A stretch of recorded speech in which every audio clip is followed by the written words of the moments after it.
I'm telling you. Ethan, you're too patient, Ryan said while leaning back in his chair. I smiled slightly, but my eyes stayed on my phone. She's just busy. Olivia is working hard for her promotion. Ryan shook his head. 7 years, man. That's not busy. That's delay. I didn't answer him. I couldn't. Because deep down, a small voice in me already knew he might be right. Later that night, I called Olivia. Hey, I said softly. Her voice came through tired. Ethan, I'm in a meeting. Can I call you later? It's almost midnight. I know, she sighed. But things are crazy right now. Lucas is pushing for a new project launch. I paused. Lucas again. Yes, she said quickly. Is helping me with networking. Don't start this again. I forced a calm tone. I'm not starting anything. I just miss you. There was a short silence. Then she said, I miss you too, but I'm not like you. I can't just slow down my career for emotions. Her words stung, but I swallowed it. I'm not asking you to stop. I'm just asking for time. Ethan, she said, sharper now. You always want more time from me. I don't have it right now. Then the line went quiet. She had ended the call. I stayed at my phone for a long time. Ryan texted me after that. Still think she's just busy? I didn't reply. The next week, I tried meeting her. I stood outside her apartment with coffee in my hand. When she opened the door, she looked surprised. Ethan, I told you I had work. I just brought you coffee, I said, holding it up. She stepped outside, closing the door behind her. You didn't have to come here. I wanted to see you. She sighed. I have a meeting with Lucas in 20 minutes. I frowned. At this hour? It's international clients, she said quickly. Stop questioning everything. That's when I noticed her phone light up. A message preview showed on the screen. Can't wait to see you again tonight. L. My chest tightened. Olivia, who is that? She grabbed her phone fast. Nobody important. But she didn't meet my eyes. That was the first crack. Days turned into weeks. Cancelled dinners. Short replies. Late night busy messages. And always the same name, Lucas Reed. One evening, Ryan dragged me out. You're fading, Ethan, he said. Come out. Clear your head. We sat in a bar. He leaned forward. I saw Olivia at a business event, he said. I looked up, and she wasn't alone. I already knew what he meant. Still, I asked, who was she with? Ryan hesitated. Lucas Reed. I clenched my glass. That doesn't mean anything. Ryan sighed. You keep saying that because you don't want to see it. I stood up. I need a. That night, I couldn't sleep. I kept replaying her voice. I can't slow down for emotions. The next morning, I went to her apartment again. This time, I didn't knock. I used the spare key she once gave me. Inside, I heard laughter, her voice, and another man. I stepped forward slowly. Olivia. The laughter stopped. She appeared in the hallway, shocked. Ethan, why are you here? Behind her, Lucas Reed stood calmly, adjusting his shirt like I was an inconvenience. I looked at him first. So this is Lucas. He smiled slightly. You must be Ethan. I ignored him. My eyes stayed on her. Explain, I said. She crossed her arms. It's not what you think. I laughed once, but there was no humor in it. Then what is it? She hesitated. That hesitation told me everything. Lucas spoke casually. We're just working together. Relax. I snapped. I wasn't talking to you. Olivia raised her hand. Ethan, don't do this, hey. Do what? I asked. My voice shook. Come to the woman I love and find another man in her apartment. She looked away. That hurt more than anything. Olivia, I said slower, are you cheating on me? She finally spoke. I don't know what this is anymore. My heart dropped. We've been together 7 years. I know, she said quietly. So what changed? She took a deep breath. I changed. Silence filled the room. Lucas checked his watch. I'll give you two some space. He walked past me like I didn't exist. When he left, I turned back to her. Tell me the truth, I said. Do you love him?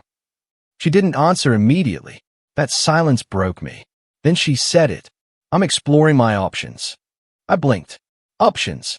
She nodded slowly. I don't want to make the wrong decision in life, Ethan. I felt my hands shake. So I'm an option. That's not what I meant, she said quickly. But it was already too late. I stepped back. 7 years. Every promise. Every dream. All reduced to an option. You know what I wanted to do?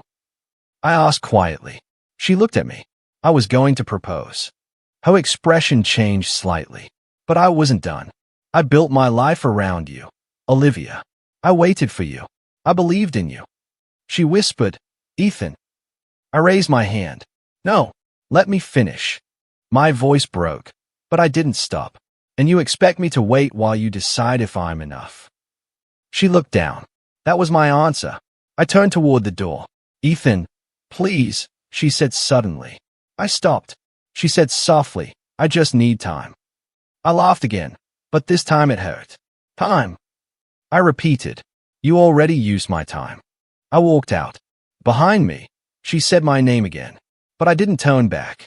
Rain started falling as I stepped outside. Cold. Hard. Just like the truth. I stood there on the street, soaked, staring at nothing. Ryan's words came back to me. You're too patient. For the first time, I understood what he meant. My phone buzzed. A message from Olivia. Don't disappear from me. I looked at it for a long time. Then I locked my phone and walked away from her apartment without looking back, feeling like everything I built inside me had finally collapsed. The first week after Olivia left my life felt like I was walking through a fog I couldn't escape. Ryan found me sitting in my office at 2 a.m. You're still here? He asked, pushing the door open. I didn't look up. I can't go home. He dropped a bag on my desk. You can't live like this, Ethan. I let out a tired breath. I don't even know what living is right now. Ryan pulled a chair closer. She picked him. That's the truth. I finally looked at him. Don't say it like that. He leaned forward. Then how should I say it? I didn't answer, because there was no softer version. Days blurred after that. Sleep stopped feeling real. Food tasted like nothing. Work became something I did just to avoid thinking. And then the messages started again. Olivia, we need to talk. I stayed at my phone. Ryan saw it and snatched it from my hand. No. I reached for it. Give it back. He shook his head. She lost the right to pull you back in. I laughed bitterly. She thinks nothing changed. Ryan frowned. What do you mean? I read another message out loud. I hope you're okay. I know you're hurting, but this doesn't change us. Ryan blinked. Doesn't change what? I clenched my jaw. Exactly. I didn't reply, but she kept texting. I'm just busy right now with Lucas. You know how it is. That name again. Always Lucas. Like I was supposed to understand being replaced. 2 days later, Ryan forced me out of my apartment. You're meeting someone, he said. I frowned. I'm not meeting anyone. He ignored me. You are. We ended up at a small cafe. I stopped at the entrance. Ryan, I'm not in the mood. He turned. Just sit down. And then I saw her. Sophia Hayes. She looked up from her drink, surprised. Oh, hi. I froze for a second. Sophia. She smiled softly. It's been a while. Ryan pulled a chair for me. I'll leave you too. I whispered, you set me up. He shrugged. You needed a. Then he left. Silence sat between us. Sophia broke it first. I heard what happened. I sighed. Then you already know I'm not great company right now. She shook her head. I didn't come here to judge you. I looked at her. Then why? She said quietly, because Ryan said you stopped talking. That hit harder than I expected. I leaned back. I'm fine. She raised an eyebrow. No, you're not. I almost smiled. That obvious. Yes, she said. But it's okay. For the first time in weeks, I didn't feel pressure to explain everything. Later that night, Olivia called. I almost didn't pick up, but I did. Her voice came instantly. Why are you ignoring me? I closed my eyes. What do you want, Olivia? She sighed. This distance is unnecessary. I laughed once. Unnecessary. Yes, she said. We didn't end. We just paused. That word hit me wrong. Paused. Like I was waiting on a shelf. I stood up. You moved on with Lucas. I'm still figuring things out, she said quickly. I tightened my grip on the phone. That's not my problem anymore. Silence. Then she said softly, "You always understood me better than anyone."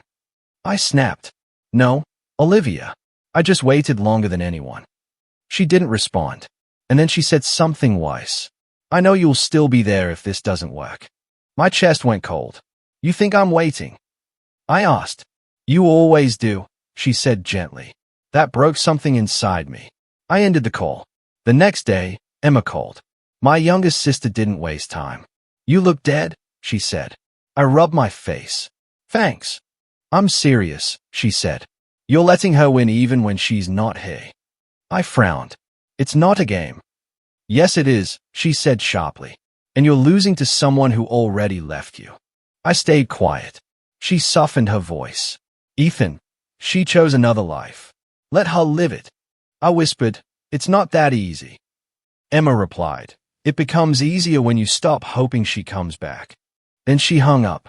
I sat there staring at nothing. A few days later, Ryan showed me something on his phone. "Don't freak out," he said. I grabbed it. "What is it?" A photo. Olivia and Lucas. At an event. Smiling. Public. Close. Together. I felt my stomach drop. Ryan watched me carefully. "They are official now." I handed the phone back slowly. "I see." He frowned. "That's all you're going to say?" I stood up. "What else is there to say?" But my voice didn't sound strong. It sounded empty. That night, Sophia texted me, "You don't have to go through this alone." I stared at it for a long time. Then I replied, "I don't even know how to stop thinking about her." She answered quickly, "Then don't force it. Just start building something new beside it." That line stayed in my head. Something new. Beside it. Not against it. Not because of it. Just forward. Weeks passed. I started sleeping a little more. Work didn't feel impossible anymore. Sophia and I met again. Then again. Then again. She never asked me to forget Olivia. She just asked me to show up. One evening, she said, "You always look like you're somewhere else." I admitted, "I usually am." She nodded. "Then come back here sometimes." I asked, "Why do you even care?" She looked at me calmly. "Because you're still here." That confused me. "Still here?" I repeated. She smiled slightly. "Even if part of you isn't." That was the first time I thought maybe I could live differently. Not healed. Not fixed. Just moving.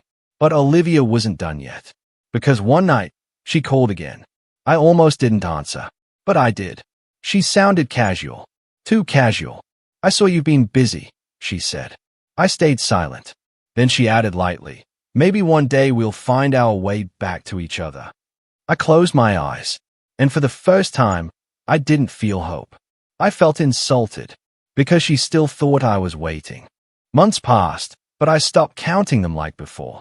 Life didn't suddenly get better. It just stopped falling apart every day. Sophia became a constant in my world.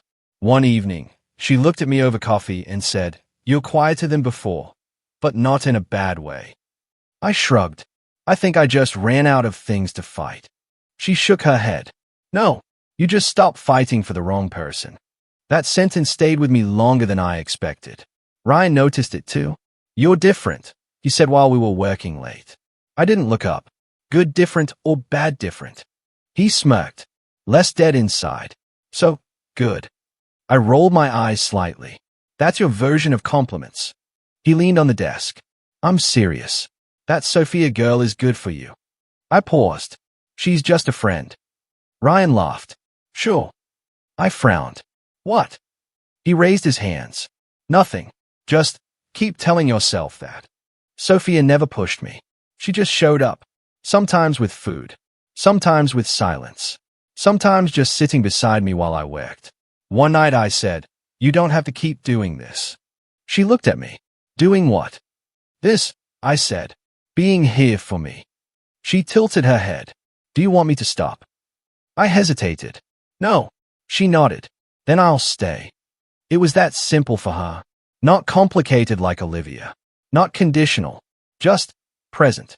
Through Sophia, I met her father, David Hayes, a retired teacher with a calm voice and sharp eyes. He shook my hand firmly. So you're the architect Ryan keeps talking about. I nodded. I hope that's good things. He smiled slightly. Mostly. At dinner, he asked, what do you build? I answered carefully. Structures. Buildings. Spaces people live in. He leaned back. And what about your own life? Are you building that too? I didn't know how to answer. Sophia kicked his foot under the table. Dad. He held up a hand. I'm just asking. But I knew it wasn't just a question. It was a mirror. Later, I met Megan Brooks, Sophia's best friend. She didn't waste time. So, she said while staring at me, you're the guy. I blinked. The guy? The one she keeps texting about, she said casually. I glanced at Sophia. I don't think she texts about me. Sophia almost choked on her drink. Megan. Megan grinned. What? It's true. I shook my head. We're just friends. Megan leaned closer. That's not what she says. Sophia kicked her too. Stop talking.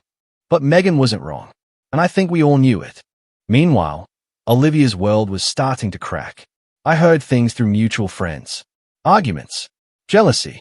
Lucas losing patience. Apparently he hates how controlling she's becoming, Ryan told me one night. I frowned. She's controlling. Ryan nodded. And is not exactly innocent either. I stayed quiet. It didn't feel like victory. Just distance. Then one evening, everything changed. I came home late. My apartment lights were already on. I froze at the door. Inside, Olivia stood in my living room. Ethan, she said quickly. We need to talk. I didn't move. How did you get in? She lifted the spare key. Of course. I sighed. You shouldn't be here. Her eyes scanned the room. Then she stopped. On the table, Sophia's jacket, her water bottle, her presents. Olivia's face tightened. Who is she? I crossed my arms. A friend. She stepped closer. Don't lie to me. I met her eyes. I'm not lying. She looked around again. This is different. Your place, you. I cut her off. I changed. That made her pause. She tried to smile. You look good. I nodded once. Thanks. She hesitated. Lucas and I, it's complicated. I exhaled slowly.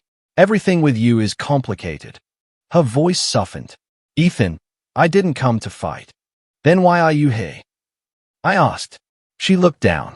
I thought maybe we could talk like before. I laughed once. Before what? She didn't answer. Because she knew. Before I stopped waiting. Then she saw something else. A framed photo on my shelf. Sophia and me. It wasn't even intentional. Just a casual picture from a walk. Olivia stayed at it longer than she should have. Who is she to you? She asked again. Quieter now. I looked at the photo too. Then back at her. She's someone who actually listens, I said. That hurt her. I could see it. Olivia stepped back slowly. This isn't you, she said. I frowned. What do you mean? This calm version of you, she said. It's not real. I shook my head. It's the realest I've ever been. She didn't respond. For the first time, she looked unsure. Not confident. Not in control. Just lost. After she left, I sat alone for a long time. My phone buzzed. Sophia. Free tonight. I stared at the message. Then replied. Yeah, come over. She arrived an hour later. She looked at me immediately. Something happened. I didn't even hesitate. Olivia came. Sophia paused. Are you okay? I nodded slowly. I think I am. She studied me. What did she want? I exhaled. The old version of me. Sophia tilted her head. And do you want to go back? I looked at her. No, I said. That was the first time I said it without doubt. She sat beside me. Silence. Then she said softly, you're not who you were before. I nodded. I know. She looked at me carefully. That's not a bad thing. I turned toward her. I used to think I needed someone to complete me. She didn't interrupt. I continued. Now I think I just needed someone who wouldn't treat me like I was replaceable. Sophia stayed quiet for a second. Then she said, you were never replaceable. That hit differently. I looked at her. Really looked. And for the first time, I didn't feel like I was falling. I felt steady. Sophia, I said quietly. She met my eyes. Yeah. I took a breath. Do you want this to be more than whatever it is right now? Her expression softened. You mean us? She asked. I nodded. She smiled faintly.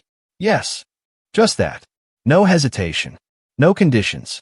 Later that night, we didn't need more words. We just understood. And I realized something important.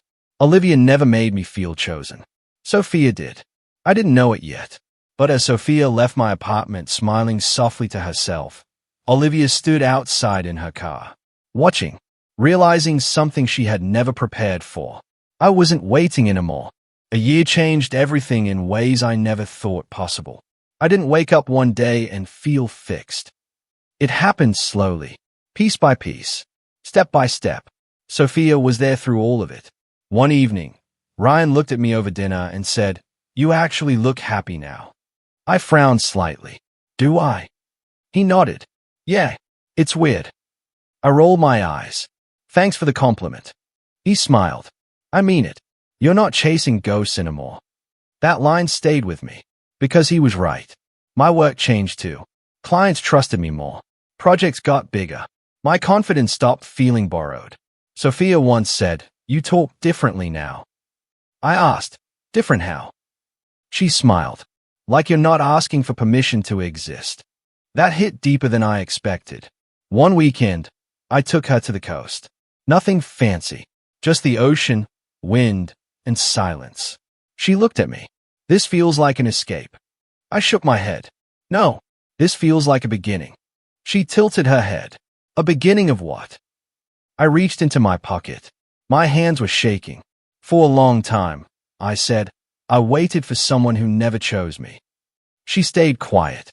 I continued, and I think I forgot what it feels like to choose someone who chooses me back. Sophia's eyes softened. I dropped to one knee. Marry me, I said. No long speech. No dramatic promise. Just truth. Her hand covered her mouth. Then she nodded. Yes, she whispered. Yes. I exhaled like I'd been holding my breath for years. Later, Ryan screamed through the phone. You actually did it. I laughed. Yeah. He shouted. Finally. I smiled. Relax, man. He said, I'm coming to the wedding. No excuses. I replied, you better. A few weeks later, I met Pastor Michael Turner, a calm man with kind eyes. He looked between us. Marriage is not about perfection. It's about choice. Sophia smiled. We're good at choosing each other. I nodded. Most days. He chuckled. That's honest. I like that. Then he looked at me. Are you sure you're ready to stop looking back? I paused, then said, I already did. And for the first time, I meant it fully. Not everything was peaceful outside my world. I heard things about Olivia again. Through Ryan. Lucas is getting worse, he said one evening. I frowned. Worse how? He controls everything now, Ryan said. She barely has freedom. I stayed silent. Ryan watched me. You okay hearing this? I nodded slowly. It doesn't change anything anymore. And I meant that too. Then Nathan Reed appeared. Lucas's older brother. He contacted me directly. I need to talk to you, he said over the phone. I hesitated. Why me? His voice was calm. Because you knew Olivia before this mess. We met in a quiet cafe. He didn't waste time. Lucas has done this before, he said. I frowned. Done what? Manipulated relationships, he said. Made women dependent. Then controlled everything. I leaned back. Why are you telling me this? He looked at me. Because she deserves better. And you're not the only one who saw it too late. That hit hard. But I stayed quiet. Because I wasn't part of that story anymore. Olivia didn't stop trying. At first, messages. We need to talk. Then calls. Then voice notes. I miss you. I was wrong. Then she showed up at my office. Ethan, she said quickly, please just 5 minutes. I didn't even stand up. Olivia, I said calmly, I'm busy. She stepped closer. I made a mistake. I looked at her. We both know that's not new. Her voice broke slightly. Please don't do this. I shook my head. I'm not doing anything. I'm just not going backwards. That was the first time she didn't argue. She just stood there, then left. The day everything changed came quietly. My phone rang. "Ryan, you need to sit down," he said. I frowned. "Why?" He hesitated. "Olivia found out." "Found out what?" He paused. "Your wedding." I closed my eyes. "She knows." "Yeah," he said, "and she doesn't believe it." I sighed. That's not my problem. But part of me felt something heavy anyway. Not guilt. Just closure approaching. The wedding day arrived. No chaos. No drama. Just calm. Sophia stood with her friends. Emma hugged me tight. "Don't mess this up." I laughed. Not planning to. Ryan clapped my shoulder. "Let's get you married, man." I nodded. Then I saw her. Olivia. Outside the venue. Standing still. Watching. But I didn't move toward her. Because I wasn't that man anymore. The music started. Sophia walked toward me. And I swear, everything else disappeared. Ryan whispered, "She looks like she trusts you completely." I nodded. "I know." Pastor Michael Turner began. "Do you take this woman?" I looked at Sophia and said, "I do." Her eyes filled with tears. "I do," she said too. From a corner of my eye, I saw Olivia, still standing there, still watching, but not speaking, not interrupting, just realizing, too late, that I wasn't the man she could pause anymore. I was the man who had already moved forward. Marriage didn't feel like an ending. It felt like arriving somewhere I was supposed to be all along. Mornings with Sophia were simple, peaceful, real. One morning, she looked at me while making coffee and said, "You look lighter." I leaned on the counter. "Lighter?" She nodded, "Like you're not carrying someone else's life anymore." I smiled slightly. Maybe I finally stopped. She walked over and kissed my cheek. Good. That one word meant more than anything I had heard in years. Ryan visited us often.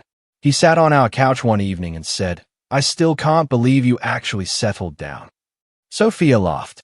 "Settled?" I frowned. "Don't encourage him." Ryan raised his hands. "Relax, man. I mean it in a good way." He looked around. "This place feels stable." I nodded. "That's the goal." Sophia added, "No chaos allowed." Ryan pointed at me. "That's new for you." I shrugged. I was tired of chaos. And I meant it. But outside my life, Olivia's world was breaking. I didn't hear it from her. I heard it from Ryan. "Lucas is done," he said bluntly. I looked up. "What do you mean done?" He leaned forward. "Legal issues. Fraud claims. Investors pulling out." I stayed quiet. Ryan watched me carefully. "You're not surprised?" I answered honestly. "No." He nodded slowly. "And Olivia?" I paused. "She chose that life." He sighed. "Yeah, but she didn't know it would collapse like this." I didn't respond, because I didn't know what I was supposed to feel. More news came later. Olivia lost a major job opportunity. Then another. Then another. Ryan explained, "People don't want her attached to Lucas anymore." I frowned. "So she's paying for his mistakes." He nodded. "Partly, but also her choices." That sentence stayed with me longer than I wanted. One evening, Olivia showed up again. I didn't expect it. She stood outside my house. Not angry this time. Just tired. "Ethan," she said quietly. I stepped outside. "What do you want?" Her voice shook. "Everything is falling apart." I stayed silent.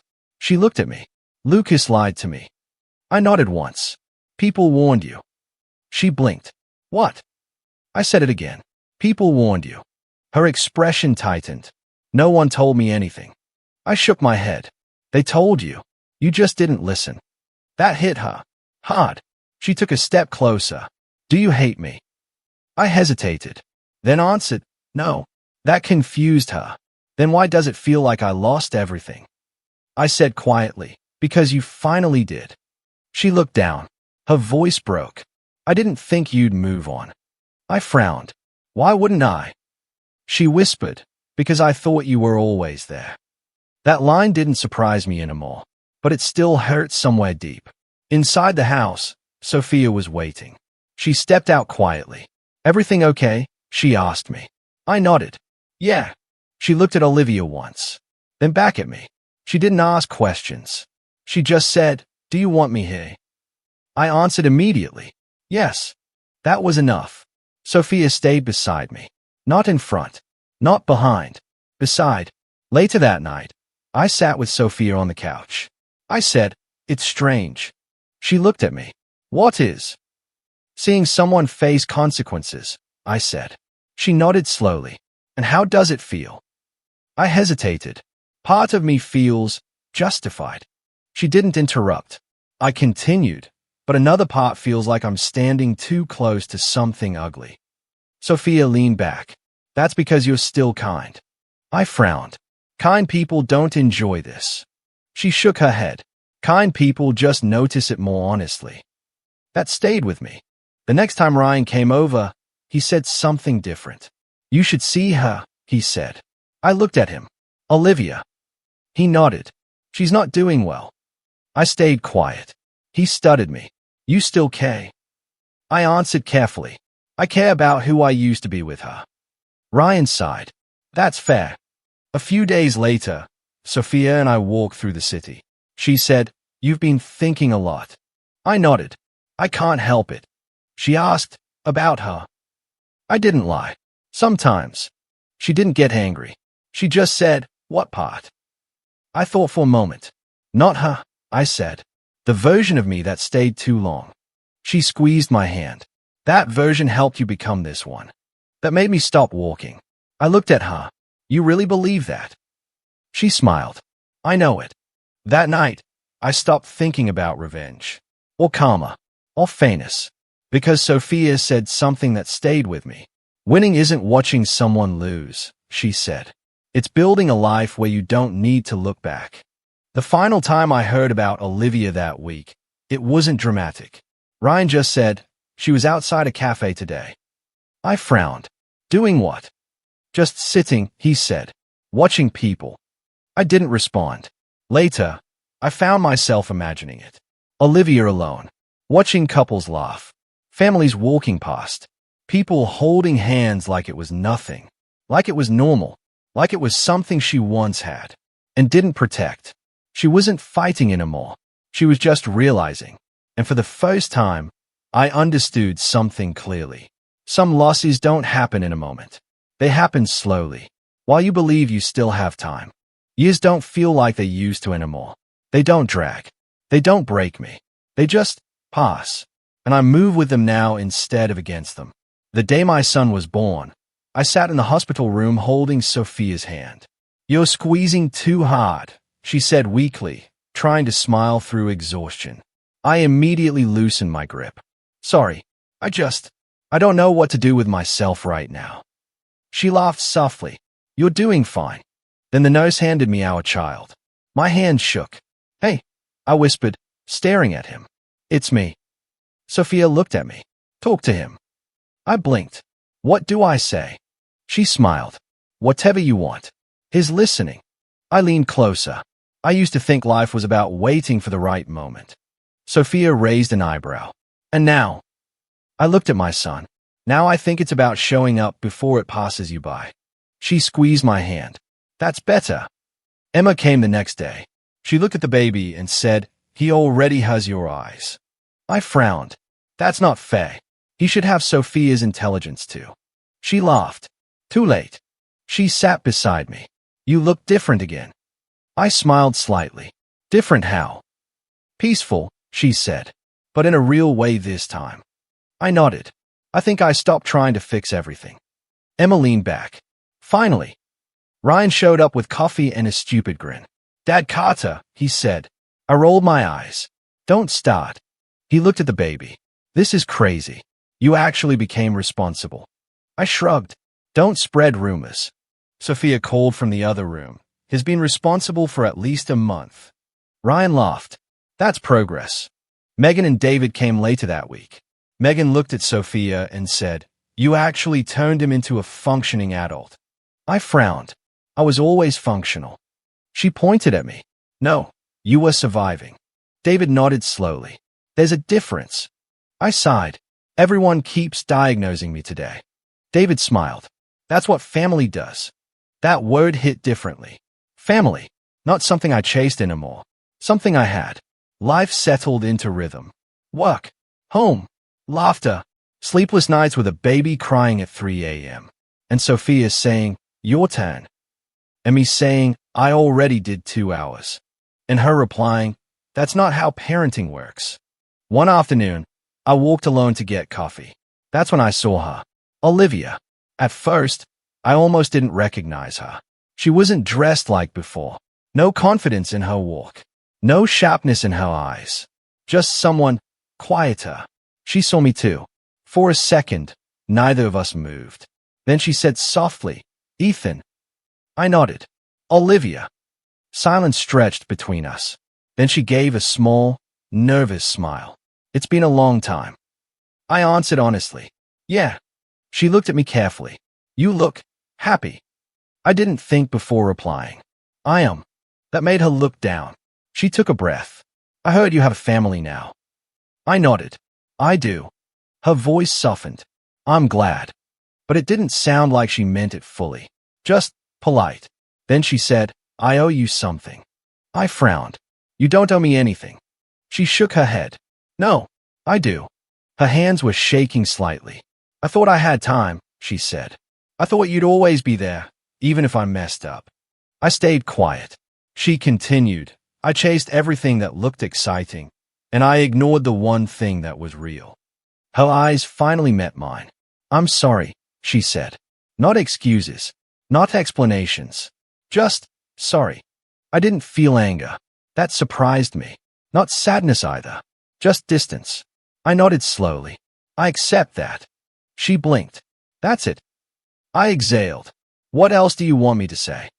She looked confused. "I don't know. I guess I thought you'd hate me." I shook my head. "I don't."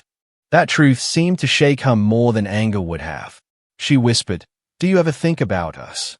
I answered honestly, "I think about who I was." She nodded slowly. "And me?" I paused, then said, "Not the way you think." That hurt her.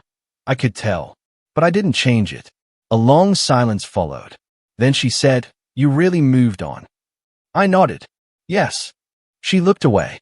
"I didn't think you could." I replied quietly, "I didn't think I could either." She stepped back slightly. "Take care of yourself," she said. I nodded. "You too." No drama. No breaking.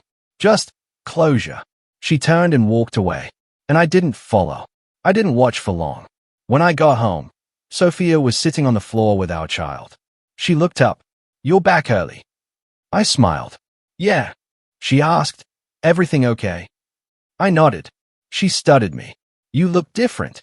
I sat beside her. I saw Olivia. That made her pause. Then she said calmly, "Are you okay?" I looked at my family. "My answer is right here," I said. Later that evening, we walked outside together. Our child was laughing at nothing in particular. Sophia held my hand. She said, "You're quiet tonight." I looked at her. "Just thinking." "About her?" she asked gently. I shook my head. "About how close I came to missing this." She squeezed my hand. "But you didn't." I nodded. "No," I said softly. "I didn't."